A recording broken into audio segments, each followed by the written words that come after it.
After the Treaty of Utrecht following the costly War of Spanish Succession, the tragic death of Spanish Queen Maria Luisa Gabriela in 1714 gave King Philip V cause to marry the Duchess of Parma, Elizabeth Farnese.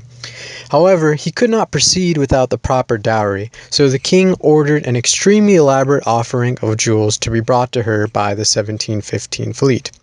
According to the manifesto, the ships were thought to have been carrying 62 chests of gifts, which included various luxuries meant for the queen, including gold, silver, gems, pearls, and other exotic goods.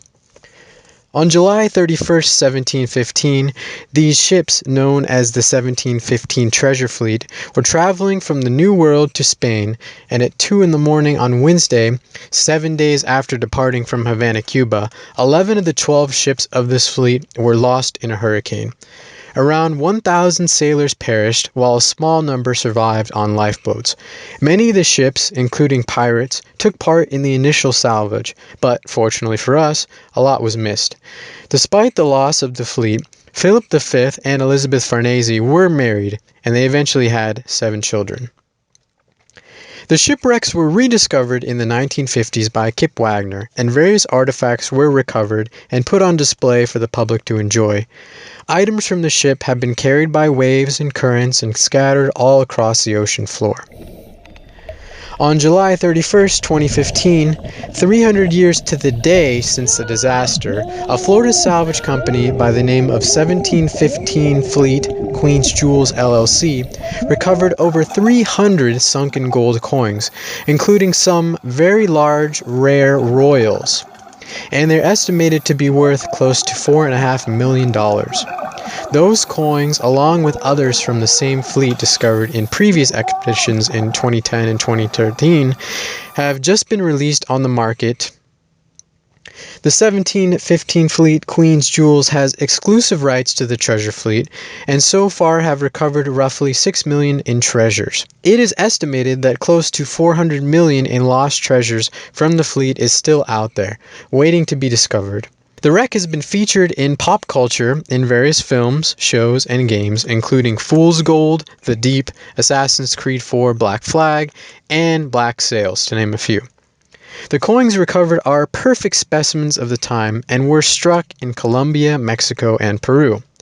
They were dated between 1692 and 1715 during the reigns of the Spanish kings Charles II and Philip V, and the denominations are between 1 escudo to 8 escudos. The coins have been graded and slabbed by NGC and include a certificate of authenticity. While demand has been through the roof for these coins, there are still plenty available for sale. You can go to Blanchard at blanchardgold.com and check out some of them. The cheapest coins available to the public start at around $3,000 and go as high as about $45,000. And some of the coins were given to crew members, and all of the large royals were privately sold earlier to an anonymous collector for an average of $275,000 apiece. There's also a handful of coins that have made their way to eBay, and there's a link in the description below if you want to see them.